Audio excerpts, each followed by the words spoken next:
ಸ್ವಾಮಿ ಕಥಾರ್ಥಂ ಮೊದಲನೇ ಅಧ್ಯಾಯವು ಹಿಂದೆ ನೈಮಿಷಾರಣ್ಯವಾದಿಗಳಾದಂತಹ ಚೋದಕಾದಿ ಎಂಬ ಮಹಾಮಣಿಗಳು ಒಮ್ಮೆ ಲೋಕಕಲ್ಯಾಣಾರ್ಥವಾಗಿ ಮಾಡುತ್ತಿದ್ದರು. ಹಾಗಾಗಿ ಪುರಾಣದಲ್ಲಿ ಬಹಳ ಪ್ರಸಿದ್ಧಿಯನ್ನು ಪಡೆದಂತಹ ಸೂತ ಮಹಾಮಣಿಗಳು ಆಗಮಿಸುತ್ತಾರೆ. ಆಗ ಸೂತ ಮಹಾಮಣಿಗಳನ್ನು ನೋಡಿದಂತಹ ಚೋದಕಾದಿ ಮಹಾಮಣಿಗಳು ಅವರನ್ನು ಗೌರವದಿಂದ ಸತ್ಕರಿಸಿ ಅತಿಥಿ ಸತ್ಕಾರವೆಲ್ಲವನ್ನು ಮುಗಿದ ನಂತರ ಸೂತ ಮಹಾಮಣಿಗಳನ್ನು ಕುರಿತು ಕೇಳುತ್ತಾರೆ. ಇದೇ ಮುನಿವರಿಯರೇ, ನೀವು ಹಿಂದೆ ವ್ಯಾಸ ಮಹರ್ಷಿಗಳಿಂದ ಅನೇಕ ವಿಧವಾದ ಆರೋಪಗಳ ಬಗ್ಗೆ ತಿಳಿದಿದ್ದೇನೆ. ಈ ಮನುಷ್ಯರಾದರೂ ತಮ್ಮ ತಮ್ಮ ಪಾಪಕರ್ಮಗಳಿಂದ ನಾನಾ ವಿಧವಾದ ಕಟ್ಟವನ್ನು ಪಡೆದಿದ್ದಾರೆ. ಈ ಜನಗಳ ಕಟ್ಟದ ನಿವಾರಣೆಗೆ ಯಾವುದಾದರೂ ಒಂದು ವ್ರತ ಪೂಜೆ ಎಂದರೆ ತಿಳಿಸಬೇಕೆಂಬುದಾಗಿ ಕೇಳಿಕೊಳ್ಳುತ್ತಾರೆ.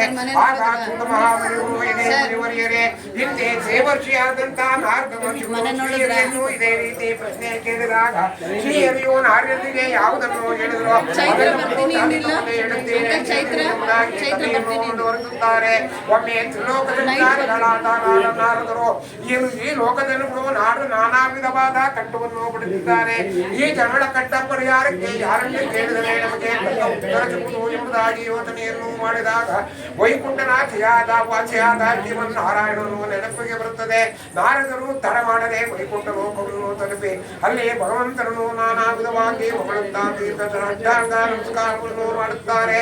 ಆಗ ಶ್ರೀಮನ್ನಾರಾಯಣನು ನಾರದರನ್ನು ಕುರಿತು, ನಾರದ ಮಹರ್ಷಿಗಳೇ, ನಿಮಗೆ ಒಳ್ಳೆಯದಾಗಲಿ ಬೇಡ ಹೇಳಿ, ನೀವು ಯಾವುದೇ ಕಾರಣವಿಲ್ಲದೆ ಇಳಿಯು ಬರತಕ್ಕವರಲ್ಲ. ನಿಮ್ಮ ಈ ಆತುರಕ್ಕೆ ಕಾರಣವೇನು ಎಂಬುದಾಗಿ ಕೇಳುತ್ತಾರೆ. ಆಗ ನಾರದ ಮಹರ್ಷಿಗಳು, ಇದೇ ಪರಮಾತ್ಮರೇ, ಎಲ್ಲವನ್ನೂ ತಿಳಿದಿರುವ ನಿಮಗೆ ನಾನು ತಾನೇ ಹೇಳಲಿ. ಆದರೂ ಹೇಳುತ್ತೇನೆ ಕೇಳಿದೆ.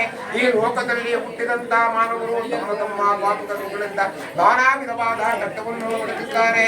ಈ ಜನಗಳ ಕಟ್ಟದ ನಿವಾರಣೆಗೆ ಯಾವುದಾದರೂ ಒಂದು ವ್ರತ ಪೂಜೆ ಇದ್ದರೆ ತಿಳಿಸಬೇಕು ಎಂಬುದಾಗಿ ಕೇಳಿಕೊಳ್ಳುತ್ತಾರೆ.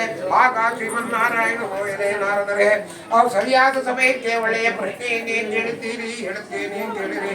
ಯಾರು ಸ್ವಲ್ಪ ಲೋಪವಿಲ್ಲದಂತೆ ಶ್ರದ್ಧಾ ಭಕ್ತಿಗಳಿಂದ ಸತ್ಯನಾರಾಯಣ ಸ್ವಾಮಿ ಎಂಬ ಪೂಜೆಯನ್ನು ಮಾಡುವರು, ಅವರ ಕಟ್ಟವನ್ನು ನಿವಾರಣೆ ಆಗುವುದು ಎಂಬುದಾಗಿ ಹೇಳುತ್ತಾರೆ. ಆಗ ನಾರದರು ಮಹರ್ಷಿಗಳು ಬಹಳ ಆಶ್ಚರ್ಯಗೊಂಡು, ಇದೇ ಪರಮಾತ್ಮನೆ, ಆದಿಯೋ ಅಂತ್ಯವೂ ಮಧ್ಯವೂ ಎಲ್ಲವೂ ನೀನೇ ಆಗಿರಬೇಕಾದರೆ ಈ ಸತ್ಯನಾರಾಯಣ ಎಂಬುವರು ಯಾರು? ಈ ಪೂಜೆಯನ್ನು ಮಾಡುವುದಕ್ಕೆ ಕಾಲ ಯಾವುದು? ಈ ಪೂಜೆಯನ್ನು ಮಾಡುವ ವಿಧಿ ವಿಧಾನಗಳಾದರೂ ಹೇಗೆ? ಹಿಂದೆ ಯಾರು ಈ ಪೂಜೆಯನ್ನು ಮಾಡಿ ಏನು ಪ್ರಯೋಜನವನ್ನು ಪಡೆದರು?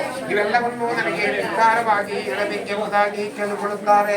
ಆಗ ಶ್ರೀಮನ್ನಾರಾಯಣನು, ಇದೇ ಸತ್ಯನಾರಾಯಣ ಎಂದರೆ ಬೇರೆ ಯಾರು ಅಲ್ಲ, ನಾನೇ ಆಗಿದ್ದೇನೆ. ನನ್ನನ್ನು ಕರೆವನು ಸತ್ಯನಾರಾಯಣ ಎಂಬುದಾಗಿ ಕರೆಯುತ್ತಾರೆ. ಮತ್ತೆ ಕರೆವನು ಸತ್ಯದೇವನೆಂಬುದಾಗಿ ಕರೆಯುತ್ತಾರೆ. ಮತ್ತೆ ಕರೆವನು ಈಶ್ವರನೆಂಬುದಾಗಿ ಕರೆಯುತ್ತಾರೆ. ಹೀಗೆ ನಾನಾ ರೂಪಗಳಿಂದ ನನ್ನನ್ನು ಆರಾಧಿಸುತ್ತಾರೆ. ಜನಗಳಿಗೆ ಯಾವ ದಿನ ಯಾವಾಗ ಈ ಪೂಜೆಯನ್ನು ಮಾಡಬೇಕೆಂದು ಮನಸ್ಸಿಗೆ ಬರುವುದು ಆ ದಿನವೇ ಆದರೂ ತದಾಚರಿ ಪೂಜೆಯನ್ನು ಮಾಡಬಹುದು. ಅಥವಾ ಸಂಕ್ರಾಂತಿ ಹುಣ್ಣಿಮೆ ಮುಂತಾದ ಪರ್ವಕಾಲದಲ್ಲಿ ಆಗಲಿ, ತಮ್ಮ ಮನೆಯಲ್ಲಿ ಯಾವುದಾದರೂ ಶುಭ ಕಾರ್ಯ ನಡೆಯುವ ಸಂದರ್ಭದಲ್ಲಿ ಆಗಲಿ ಈ ಪೂಜೆಯನ್ನು ಮಾಡಬಹುದು. ಈ ಪೂಜೆಯನ್ನು ಮಾಡಲಿಚ್ಛಿಸುವುದು ವ್ರತವನ್ನು ಮಾಡುವ ಸ್ಥಳವನ್ನು ಶುದ್ಧೀಕರಿಸಿ ರಂಗವಲ್ಯಾದಿಗಳಿಂದ ಅಲಂಕರಿಸಿ ಅಲ್ಲಿ ಒಂದು ಭವ್ಯವಾದ ಮಂಟಪವನ್ನು ನಿರ್ಮಾಣ ಮಾಡಿ ಆ ಮಂಟಪದಲ್ಲಿ ಕಲಶವನ್ನು ಸ್ಥಾಪನೆ ಮಾಡಿ ಆ ಕಲಶದಲ್ಲಿ ಸತ್ಯನಾರಾಯಣ ಸ್ವಾಮಿಯನ್ನು ಆವಾಹನೆ ಮಾಡಿ ಕಲ್ಪೋಕ್ತ ಪ್ರಕಾರಗಳಿಂದ ಸತ್ಯನಾರಾಯಣ ಸ್ವಾಮಿಯ ಪೂಜೆಯನ್ನು ಪ್ರಾಣ ಪ್ರತಿಷ್ಠಾಪನೆ ಮಾಡಿ ಪೂಜೆಯನ್ನು ಮಾಡಬೇಕು. ಚೆನ್ನಾಗಿ ಪಕ್ವವಾಗಿರುವ ಬಾಳೆಯನ್ನು ಸಕ್ಕರೆ, ರವೆ, ಬೆಲ್ಲ, ತುಪ್ಪ ಇವೆಲ್ಲವನ್ನು ಹೆಚ್ಚಾಗಿ ಸೇರಿಸಿ ಕೃತಪತ್ವವಾದ ತಂಬಿಟ್ಟನ್ನು ಮಾಡದೆ ದೇವರಿಗೆ ನಿವೇದಿಸಬೇಕು. ಶಕ್ತಿ ಇಲ್ಲದಿದ್ದರೆ ಬೆಲ್ಲ, ಅಕ್ಕಿ ಹಿಟ್ಟು, ತುಪ್ಪದಿಂದಲಾದರೂ ಮಾಡಬಹುದು. ಈ ಪ್ರಕಾರವಾಗಿ ಪೂಜೆಯನ್ನು ಮುಗಿಸಿ ನೃತ್ಯ ಇತ್ಯಾದಿಗಳಿಂದ ಸ್ವಾಮಿಯನ್ನು ಧ್ಯಾನಿಸುತ್ತಾ ರಾತ್ರಿಯಲ್ಲೂ ಸದಾ ಜಾಗರಣೆಯನ್ನು ಮಾಡಿ ಪ್ರಾತಃ ಕಾಲವಾಗುತ್ತಲೇ ಪುನಃ ಪೂಜೆಯನ್ನು ಮಾಡಿ ತನ್ನ ಬಂಧುಗಳ ಎಲ್ಲರನ್ನು ಕರೆಸಿ ಯಥೇಚ್ಛ ನಾನು ಸಹ ಪೂಜೆಯನ್ನು ಮಾಡಬೇಕು. ಈ ಕಲಿಯುಗದಲ್ಲಿ ಇದಕ್ಕಿಂತ ಉತ್ತಮವಾದ ಋತುವಿಲ್ಲ ಎಂಬುದಕ್ಕೆ ಸತ್ಯನಾರಾಯಣ ಸ್ವಾಮಿ ಕಥೆಯ ಮೊದಲನೇ ಅಧ್ಯಾಯವು ಸಮಾಪ್ತವಾದುದು.